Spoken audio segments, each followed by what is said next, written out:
All right, good morning and welcome everyone. My name is Julie Shields Rutina, and I'm the Director of College Planning, Education, and Training at MEFA. And as you probably know, this is a MEFA Institute webinar, which the MEFA Institute is professional development for counselors and college access professionals, and you can receive professional development points for attending this morning. So when you get your follow-up, you'll see the way to do that. And we're so lucky to have Nyal Fuentes from DESE with us today. He is the College and Career Readiness Coordinator. And I assume that a lot of you know Niall, but if you don't, you'll be happy to be here with him this morning. And he's going to talk with you about FAFSA completion reports and a lot of things that you can do to help your students. So what I would say is if you have questions, throw them in the Q&A and I will monitor those and make sure I bring those up for Niall. And tomorrow, or sometimes these days, it's the next day, after the webinar, we will send you the recording and send you the slides. So you'll have those and you can share with colleagues. And this will be on our website. So if colleagues couldn't come this morning, they can also watch it there after the fact. So with that, I will turn it over to you, Niall. Good morning, everyone. I hope everyone can hear me okay. And again, as we go along, feel free to drop in questions, or you can wait till the end either way. Here's the agenda for today. Again, I'm Nyal Fuentes. I didn't introduce myself because I don't remember. I'm gonna do kind of some level setting at the beginning. I'm gonna talk about what FAFSA is. I think most people know this piece, a little about the increase in state financial aid, a little bit of data review. And I have to say some of the data is older. So I'm gonna ask you to use this as what I call guidepost data. If you don't know, something called AWS, which is the Amazon Web Services that basically runs this, the internet infrastructure of this country has been down for 2 days. So I wasn't able to go in and enter new data, enter the updated data, and I apologize for that. I just waited till the last minute, and it was a bad idea. But so I'll show you kind of a little bit of dated data, and as soon as AWS is up again, I will update the data and probably get the slides over to Julie so she can get them out to you. In the same way, Edwin is down as well because of this outage. This is again a nationwide outage, and for once, it is not the state's fault, but it is a pain in the neck. So I'm going to talk about the data a little bit. Then I'm going to dive into why you're here, which is really about the FAFSA Edwin reports, and then kind of a new thing that's coming out, which is our FAFSA dashboard, which will be a publicly facing report that everyone in the world can see, and hopefully we'll get to increase our FAFSA completion. Again, the bigger part of this conversation is the idea is we want more kids going to college. We want more kids to be able to afford college, particularly our low-income students. And this is about providing opportunity. And we are all about closing this opportunity gap, particularly for our historically marginalized populations. So that's what a lot of this conversation is about today, and kind of why I'm here in general. I tend to have a pretty vernacular speaking style. For those that I don't know if that's the right word to use for it. So if I say things like kids or use things like that, it's not meant as an insult. It can be students. Generally, I'm going to be talking about high school seniors, but certainly this might apply for some of your adult students as well. The general conversation, not what's in the FAFSA reports. So with that being said, let's head off into our adventure. So a little bit here, and this Go Higher thing is an initiative being started by our Department of Higher Education, our Executive Office of Education, in partnership with our department to increase the number of students, particularly historically marginalized students, going on to college. As you know, we've really seen a drop in enrollment over the past decade or so, certainly worsened by the 2020 pandemic and going on. Although the past couple of years, we're seeing some slight increases in enrollment. I'll show you some of those data in a second. So we had this kind of peak in 2017. We had over 70% of our students going to college, and then it's again been slowly decreasing. Although the public higher education system had, in fall of 2024, that's the latest data that I have, had its second consecutive term of growth. And most of this was really driven by the tuition-free community college that was available to students. So large growth, particularly in adult students going on to experience the tuition-free community college. And again, as we say, we want to talk about these college-going gaps that continue to exist for all of our historically marginalized populations, including Black, Latino, low income, English learners, and students with disabilities. Also, sorry, when I'm talking this, I am unabashedly a college going supporter just because I know there's lots of opportunities for young people after high school, and it doesn't necessarily have to be college. I'm on the side of let's get as many kids the opportunity to go to college that we can. If they make a decision to go into the trades or the military or whatever they decide to do, become a mime on the streets, whatever they decide to do, it's great. I just want to make sure that we're really thinking about the opportunity that students have to go on to college. So what's FAFSA? Most of you know this. It's a free application for federal student aid. None of your kids should be paying extra money to fill out FAFSA. We know that cost continues to be a barrier for post-secondary education, even though we've made some really recent moves in the past 3 years around affordability for low-income students in the Commonwealth. And this is particularly for low first-generation college-going students. As a first-generation college goer, I feel this hard. When I was a little kid, I think if some of you heard me speak, I thought that people walked around in caps and gowns all the time and spoke Greek and Latin. I had no idea what college was. Turns out it's not. Not many people are actually speaking Greek and Latin, but a lot of kids still don't know what college is all about outside of maybe seeing a movie or something. And it's really one of the most important steps. And it's become, if any of you heard Julie talk in the past, it's become a very fast um, system. I mean, I did my oldest daughter started college last year, did FAFSA. It took about 7 minutes. I mean, my we have two income family with W-2s and stuff, and it was pretty easy for us. It's more difficult for other families, but for a lot of families, it's become very easy to do. Talk a little about like access and affordability. This is a big piece here. Massachusetts has made some big moves through the Healy Driscoll administration and the last years of the Baker administration as well, in providing some affordability, particularly for our low income students, including tuition and free community college, Mass Grant plus expansion. The big secret um, that a lot of low income families don't know about, and of course, our tuition equity in MASFA. We will not be talking about MASFA completions specifically in this session, although I know that Julie and Andrea do a great presentation around tuition equity and accessibility for students who are not eligible to apply for FAFSA. This slide, I did not get the FY26 data. This is again part of my problem, and I didn't even know I left this slide in. But this is the idea. If you think about this, we have doubled the amount of state financial aid in. So this is not Pell, this is not federal student loans, but this is state money, mostly Mass Grant money, that's gone into increasing funding, particularly for low and middle income kids. So huge increases here and great opportunities. Talking about this about tuition and free community college. All students who do not yet have a degree are eligible to go to community college at no cost to themselves. These are funded through, and there's no reason to really know the details of this, but it started out with this Mass Reconnect program, which was really talking about adult students having access. And then once we expanded it to all students, it became Mass Educate. So there's two different funding streams here. I don't think you need to really worry about that. If you have a parent who comes in who's interested in tuition-free community college, they have the same rights and privileges to go on to community college and access it. This is a huge opportunity for students around affordability for those students who said, I can't afford it.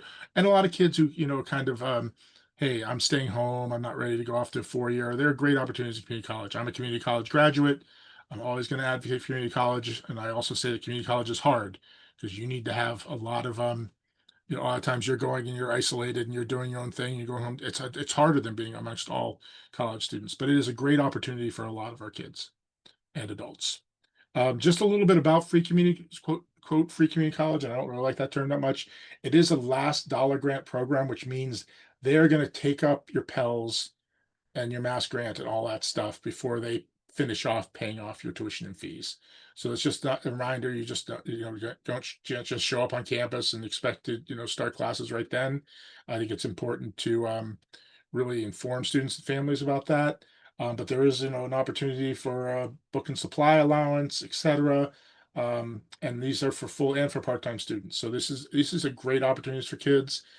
Cape Cod Community College is kind of where I got my start in higher education, so I always like to rep them a little bit. There's some pictures of some students there. Next, really talking about our 4 years, and this is the expansion of Mass Grant Plus. And this means if you think about a student who's Pell eligible, it's basically tuition and fee free at our four-year institutions and UMass. So all of our nine state colleges plus state universities plus all UMass campuses. This is a great opportunity for low income students. There's also through Mass Grant some support for students who are low middle income students as well. And again, looking at this, really make sure that none of this is available to any students unless they have done FAFSA or MASFA. So that's important to note for all your students. You can't just show up on the campus and expect to go there for free.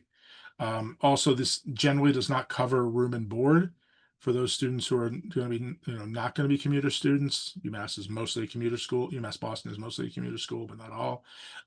So it's just important to really think about that and, really inform your students about what their opportunities and responsibilities are to avail themselves of these financial opportunities. A little bit more here that talks a little about the low middle income students. Um, Depending on what their SAI is. And again, that is something that needs to come out of FAFSA or MASFA and get that piece done. Any questions on those kind of two pieces there? I have some links at the end of this that really go into a lot more explanation. Our friends at the Office of Students Financial Assistance at Department of Higher Education can be super helpful in this. And there are some links again to information about that. Also important, I'm not going to go over a lot of detail this. There's people who know a lot more about this. The tuition equity law, despite recent changes, is still in effect for the Commonwealth of Massachusetts. And these for certain students, and again, these students are not, it's not for newcomer students. These are students who have had to live here for 3 years. These are for students who have kind of lived here for a while. They're high school completers, and it allows them to fill out this MAFSA form and be eligible for in-state tuition, which is very recent, past 3 years, and allows them to apply for need-based state financial aid. So again, for Mass Grant Plus and for the tuition-free community college, for example. There's a little bit about, and again, links here about the tuition equity law for those students who you are supporting who are, might not be eligible to all the FAFSA. It is a process. You'll probably need to walk through that with them, particularly for those students whose families are limited English proficient and kids that are English learners to kind of get through this process and understand that. And more about this, just, the FAFSA and MAFSA are very similar, and it's available in two languages at this point. But I don't think, Julie can correct me on this, I don't think MAFSA is up yet. I think they need to get the FAFSA forms and mimic them before they get put out officially. So, yeah, the MASFA is not out yet. Is that what you said? Yeah. Yeah, exactly. So keep your eye out, and of course, Yeah. we'll send out information to everybody when it's available. All right, I'm going to jump into some data here, a little bit of switch. That's about our state financial aid opportunities. I know you're not necessarily here for part of the conversation, but give me a couple of minutes to talk a little about data. Here's kind of why we do this. We don't do FAFSA for an exercise in filling out forms. We want more kids to go to college. I want to talk a little bit about the drop in college going. Again, I apologize. I do have 2024 data. I just couldn't get to it because of the nationwide outage. But you can kind of see here the drop that I was talking about in college attendance between 2017, which was kind of our apex, and now. I think one of our biggest concerns is looking at, say, our Latino population. I'll show you another slide that's other student groups that are not racial, ethnic in a second. If you look at really here, the Latino college going rate, this is immediate. This means they graduate in June and they attend college in September. We have numbers that are 16 months after, et cetera, but this is immediate. I just use this because it's cleaner. And you can kind of see this drop here of 15 percentage points for Hispanic Latino students. And when you have a real large increasing population of Latino students in the Commonwealth, it really means that even though we've had this huge increase, we have actually fewer students numbers wise going on to college immediately, which is kind of nuts. So anyway, look at these numbers. We've seen drops pretty much across the board in our racial ethnic groups and in our aggregate, but particularly for our Latino and Hispanic students. Similarly for other, and again, these are college growing numbers. You can kind of see for low income students, there's really significant drop in college going, huge drop in English learner college going here. Which sort of surprised me. You might see a little bit of bounce back with the tuition-free community college here in the next couple of years, but that's something we're really watching. And the continuing drops between boys and girls attending college here. It's really crazy. And if you further disaggregate this, you're a real nerd like me, and look at, say, low income men, the gap between low income white men and low income and not low income white men is very large. So in general, low income students are not going to college, and they are frankly the people who can benefit the most from these recent changes in financial aid. So that's a little about the college going piece.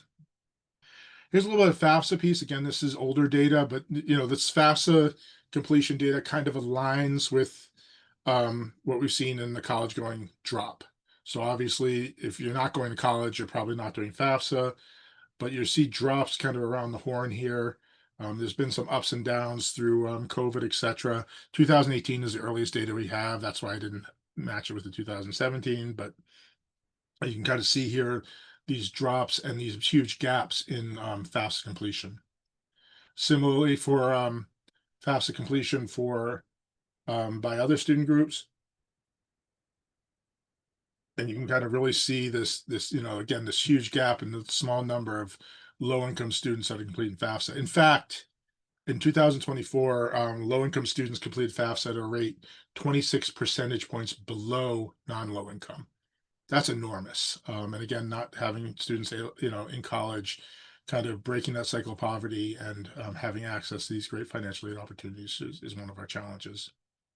A little bit more here. I kind of did a little bit more of a disaggregation. Again, I pulled this from the tool that you'll be able to see once it's up in a week or so, hopefully. You can kind of see that here. This is what I was talking about between the gaps between men and women and low income students when I kind of do a little bit more of a cross tab between what those look like. Again, we'll send you these slides so you can take a look, but I'll probably update them with the new data and then send them on to Julia, send them on to you. Any questions on those data before I kind of start really jumping into what you're all here for? Take a pregnant pause, take a sip of my seltzer. I don't see any questions at the moment. I'm either really boring or really perfect. There's somewhere in Really between. perfect. All right. So again, this is in a world of bad news. Let's look at some good news. The FAFSA window did open early, late September. Again, the past couple years have been disaster and then borderline disaster as far as the timing for the FAFSA window. It is open. People are getting it done fast. We're hearing anecdotally. We're not seeing any of the data in our mass aid file, which we need to run the tool that I'm just about to show you, but it is being completed. So that's good news. Now getting into what the Edwin FAFSA tool is. Okay, you ready? There are 2 FAFSA reports that will shortly be available for districts and high schools in Edwin Analytics. So you need access. I'm going to go over this in a second. This is just the overview to Edwin Analytics. I cannot give you permissions to that. You can go through the security portal, which I'll show you in a second, and you need to get permissions from that from someone in your district. On our website, there are lists of who your Edwin Analytics coordinator is. It's usually, but not always, the same person who kind of does your SIMs and other state and federal reporting around data. They can give you access, and it's up to you what level of access they give you. The best level, if you are a school counselor in this room and you have access to other student level data, you should really ask them for what's called administrator level. I know that sounds like you're an administrator. I know you're not, but that allows you to look at student level information, and that will allow you to look at reports that list individual students. So these reports are compiled from FAFSA data we get from the U.S. Department of Education, or whatever the hell it is now. It might be in over in Commerce. I have no idea where the data is actually living now, but let's pretend it's U.S. Department of Education for this moment. And we match it. It comes through Massachusetts Department of Education, and we match it through things like SIMS, which is just information that you report from your district about the kids you have. Technically, it's what's called a claimed file, which means those are the kids that are in front of you right now. Most of our what are called our SIMS files use enrollment data that as of October 1st. In these reports, it is the report that uses data that your district says those kids are in front of you today. And that's important because you're not going to see a perfect match between October data and the kids that are what is called claimed. The information is dynamic. Usually it will be updated several times a week. And again, it's again only the students that you report. And access this is determined by the school district I mentioned. But please, if you're a school counselor, get access to student level data. I implore you to do that. It just helps you to actually chase down. The point of this is not to, you know, put a headline of data, but to really have you be able to chase down kids who have yet to complete FAFSA. I put up a kind of, it's not an FAQ, but it's kind of a user's guide on our website. If you really want to, look at this and, hand it to someone in administration, this is what I'm doing and this is why I'm doing it. I think that's a great tool to do that. This is Edwin, logging into Edwin. It's just actually a screenshot of Edwin out. Obviously, you need to go to the security portal first. A lot of you have ELAR. It is generally a different sign in, but it looks very similar. So you have a different sign into here. You'll log into your account. There's a multi-factor identification that sends you an email so you can sign in. You enter the code and you click on what's called Edwin Analytics once you're in there.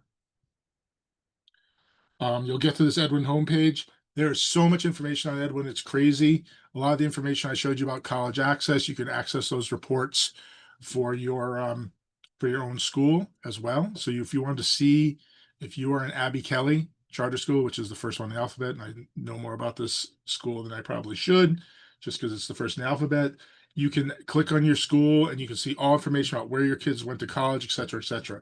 All sorts of different reports in here.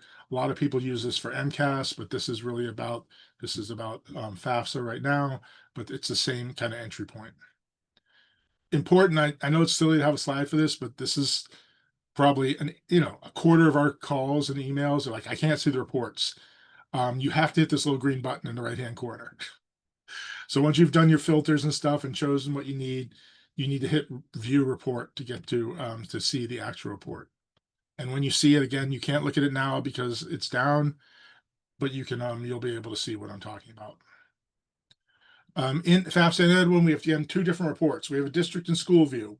That is an aggregate view. Everyone can look at that. It technically is public information, and it gives you an idea of who's completed and who has not. And then there's a student level report. And this is the creme de la creme. This is what you're really going to use to chase down your kiddos that have yet to complete FAFSA. It's updated regularly. It's actually been choosing award year. It'll be 26-27. So I'm going to change that before I send it to you. We have a little bit about a week lag time between students actually completing, sometimes less, and it's showing up once the data starts rolling. It's been as little as 3 days that we've seen. And in here, you'll see a student identified as submitted or not found. And within submitted, there's something to go over this in a second. It's complete or incomplete. Incomplete usually means that they haven't put in a signature, they're missing some information, a social security number or whatever, which means they press submit, but it's not yet been accepted. And I'm going to go over submitted and not found in a second as well. Again, we're using what's claimed by the school or district and matching it. And there's 3 different ways it's going to show up. This is a little more detail. Complete means you are all set. That data is rolling off to the school. Wherever you're sending it to, you're good to go. Incomplete, it means it's submitted again, but they're missing some elements, and the student or family should really follow up. If they allow you to look over their shoulder, that's fine, but that's really on the student or family to kind of figure that piece out. Then there's not found. Not found usually means that student has not completed FAFSA. In a small percentage, and in big schools, a small percentage can be a large number. In bigger schools, it might mean that we could not match the data that was submitted by schools, meaning SIMS or claim data, and what comes from the FAFSA. Ordinarily, this comes from a student's name being different in SIMS versus what they put into the feds. You'll have a lot of students, and particularly with Asian and Latino students, who have different names that are on their official documentation versus what they put into the school or district when they registered. There's nothing, nefarious about this. And a lot of Latino naming convention, if many of you have seen it, uses something called it uses the maternal and the paternal name. So it uses the Fuentes y Torella in my case. It's like they use a different naming convention, which will not allow us to do the match. There's also some schools, or they might just, a lot of Asian students might have their given Asian name, and they might have adopted a name like Mary or Lisa or something just for the ease of English speakers are perceived. I'm not making a social commentary on this, but just like the ease of English speakers to understand their names, and there'll be different names here, so we aren't able to do that match. Or in many cases, it's also um, the date of birth. There's limited things we can match on because they have social security numbers. We have SACIDs. We do not have social security numbers. We don't want social security numbers. That would be the perfect way to match. We just don't want that in our data system. It creates all sorts of different issues around data security. So a lot of times they'll switch the month and day if you're using a European dating conventions, and it's kind of hard to do those matches. I'm going to talk about in a second how you can find those kids that are unmatched, but just so you know, they're going to show up as not found in the data tool. This is what the 307 looks like. Again, for this year, seniors, it's confusing because under award year, it's going to be 26, 27. What the feds do when they report out FAFSA completion is they do it on the anticipated college going year of that student. In this 307 report, again, I just showed the statewide one. You'll see my friend Abby Kelly down here, followed by Abington. You'll kind of see the different columns here. So the number of 12th grade and SP.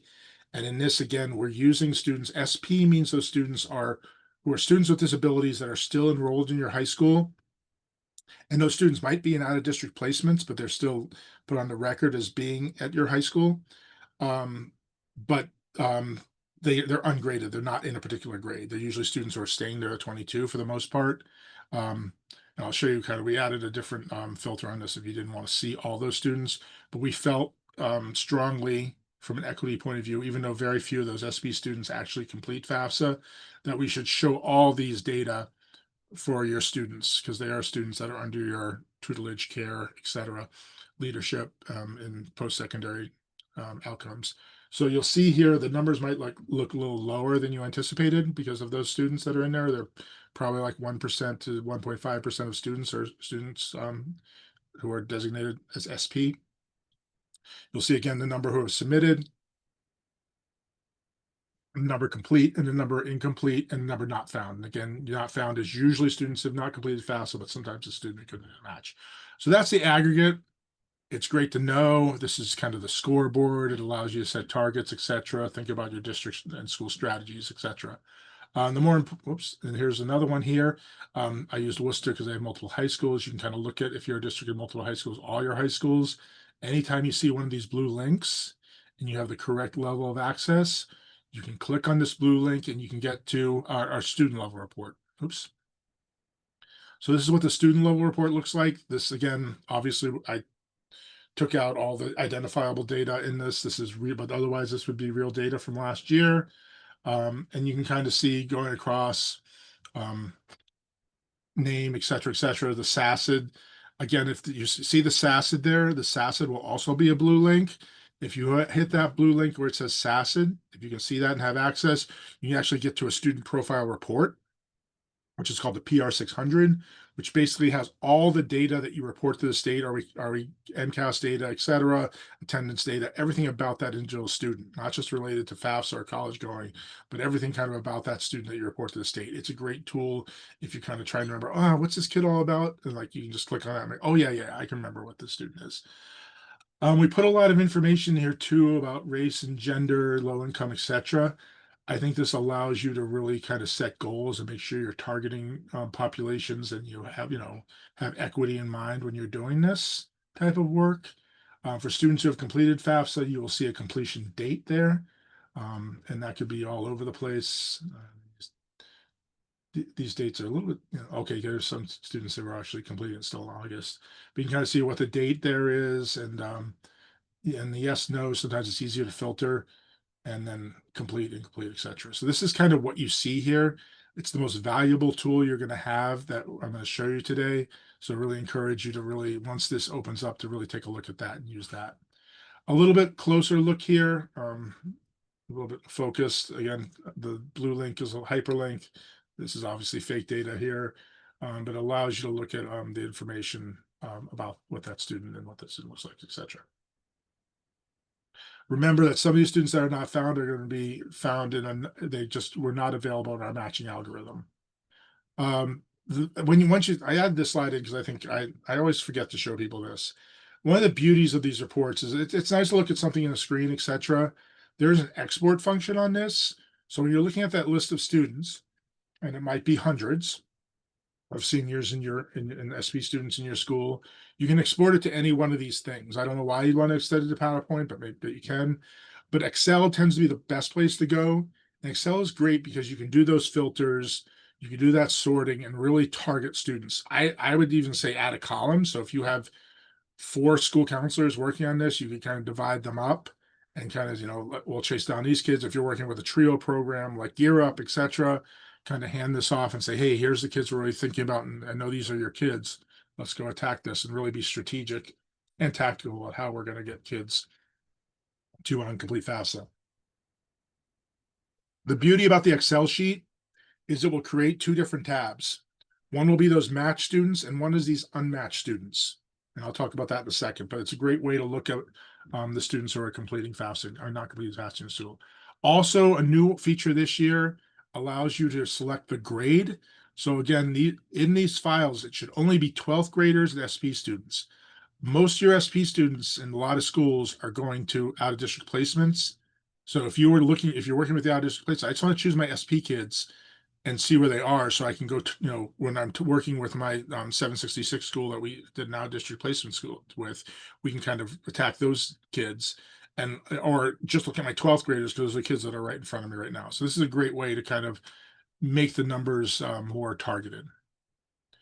In this file, when you download in Excel, you'll be able to see this matched and unmatched.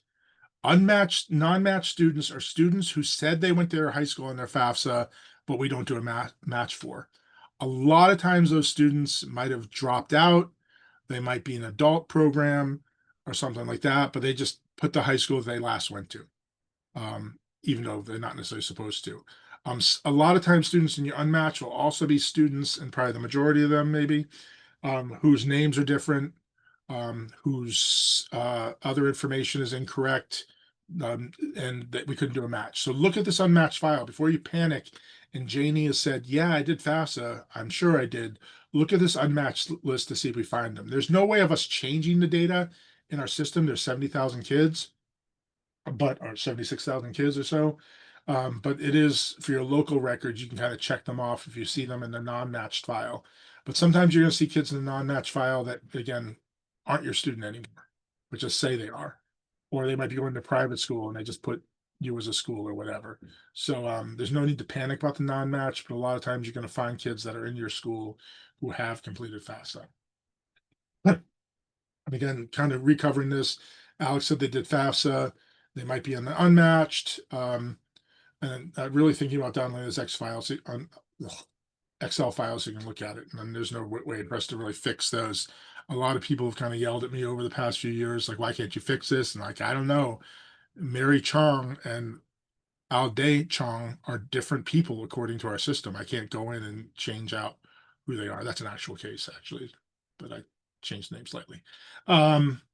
So anyway, that's kind of what the FAFSA tool looks like in the majority of our presentation. I'm going to go into something else. Before I go into the FAFSA dashboard and confuse people, I'd like to take any questions or thoughts if anyone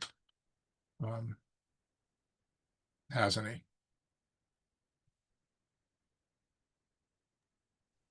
Let's see. One question, should outplacement schools put their home district or the 766 schools? We're just pulling this from Sims. So as far as the reporting, that's a good question. We're just pulling from Sims, so I don't know what they should actually put in FAFSA.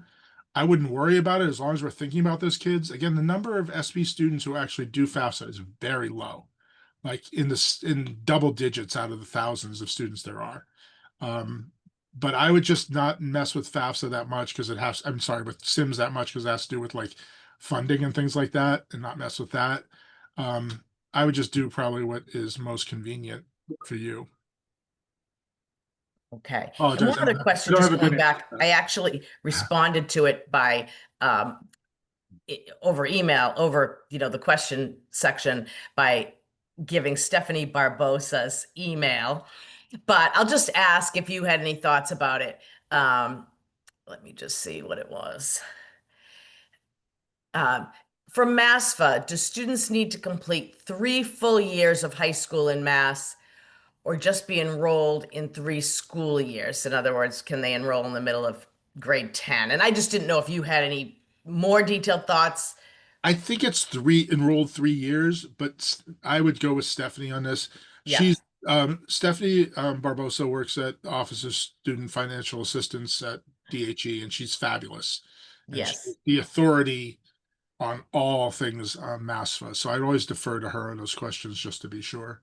Perfect. And I put her email there and Oh, she cool. is happy to take the questions. So good. She's Thank you. she's fabulous. They're All right. fabulous over there. So Thanks, Niall. All good.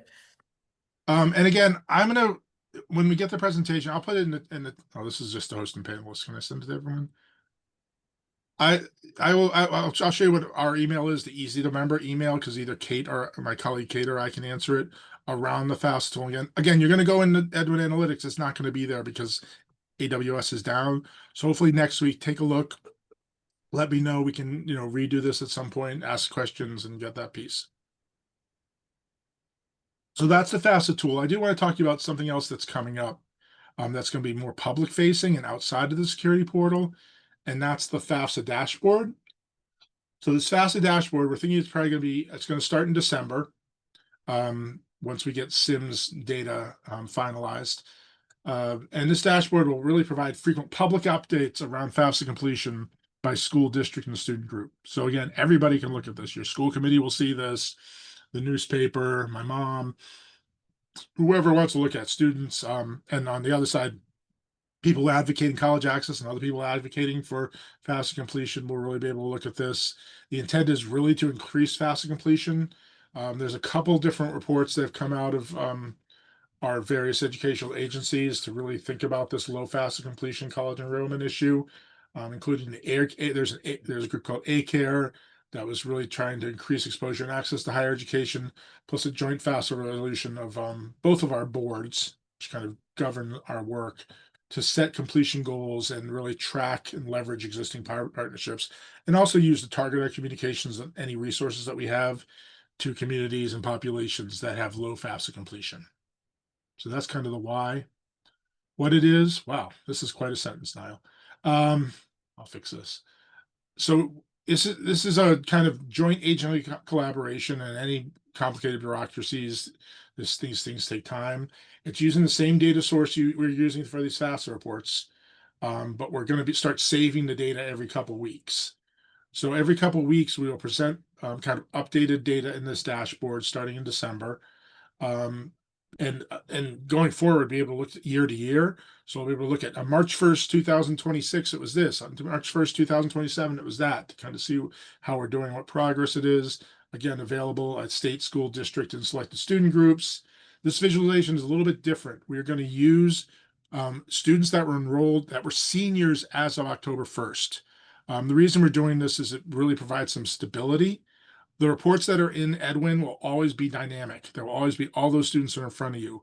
This one visualization is going to really focus on kids that are 12th graders as of October 1st, which are kind of what we use for official enrollments for all things. So the numbers are actually going to look a little bit higher. We're not playing games here. We're just trying to have a stable population that is not reality, to kind of provide some guideposts.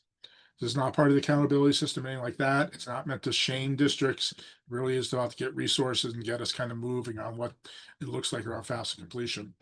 Probably going to be available in December as SIMS, which is what districts report to us as far as enrollments go. I think it's going to be kind of cool.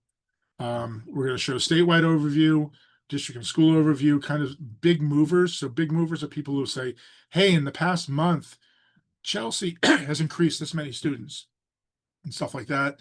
High flyers, so people have very high FAFSA completion rates, and then kind of trends year to year, which we'll have moving forward. And there's all this other supplemental stuff that will be there, like explanations of the data and that type of thing. I pulled out a couple of slides. These aren't all of them, but this is basically what it might look like. This is a statewide. This is not real data, so don't pay attention to it. But this is kind of, we're going to try to show all these different student groups here. We've also decided that we're going to show non-low income, low income. I think those data are very powerful. These obviously are fake data because that wouldn't be the that, but it gives you kind of an idea of looking at at the state and saying, how are we doing as far as really targeting our student groups? And similarly, there's more that's going to be in here, but this is kind of what a district or school report will look like. And again, it will be a breakdown. It will list, this is Newton again, fake data. It will list the whole district plus the different high schools that are in your district, and then a breakdown of all the different student groups, because we really want to focus on closing our opportunity gaps for historically marginalized populations. So it's going to be pretty cool. Again, to be publicly facing. I don't want people to panic. Um, but it's kind of our idea of being very democratic about using all of our data and presenting and very transparent and really targeting areas that we need to target, because this is going to college to me, and I think to a lot of you that are in this room, is very important to us. It helps to break cycles of poverty. It creates some a stronger, it creates having more students and of color and poorer students having access to greater opportunities in the economy, et cetera, et cetera, et cetera. So that's going to be coming soon. That's kind of the end of what I'm doing here today. Thank you for listening to me blather on for the last 45 minutes. Here's the easiest email to remember, ewis@mass.gov. I know it says ewis, but we do other things too. And that will make sure that Kate Sandel or myself, who kind of are leading a lot of these data work around FAFSA, can get that information to the right people. That's the second part, is the access to the FAFSA tool that explains things. That's not to get to the tool itself. This is to explain what's in the tool. And again, I think this is a really great link to use if you're trying to explain to your principal or your superintendent of why you want this. A little bit about the Go Higher campaign. I didn't talk a lot about that. I think there'll be more coming out. This is some branding coming from the Commonwealth around the idea of attending higher education. The best part about that page so far, it's kind of nascent, is that it has links to kind of the mass grant stuff and mass grant expansion, plus the free community college, great links to there, plus links to where MASFA will be and to the FAFSA. And these folks at DHE, all the folks over there can be super helpful in answering really detailed questions that I can't answer. I'm a K-12 person. I've pretty much expressed the limits of my knowledge of the financial aid system in the past half hour or so. So this is kind of what I have for you today. Again, feel free to email me here. I'll stay around for a while for questions. I really appreciate you listening to me today. Thank you so much, Niall. And yeah, I'll just wait a moment. Does anyone have any questions before we move on with our days? This will be the best part of our day, Niall. Maybe not. Maybe not. No, get Maybe my a voice little. back. I don't see any more questions. All right. I know counselors get busy by 9:15, right? Oh, Well, well, let me just see. no, I see that too. It's just Jennifer being nice. Thank you, Jennifer. Great. Well, thank you all for joining. Thank you, Niall. And we will send the recording and the slides to you very soon. Great. And feel free to email me that if you're too embarrassed to talk out loud. Feel free to email that EWIS address, and I'll check it and get back to you. That's great. All right. Thanks, everyone. Have a good Bye-bye. day.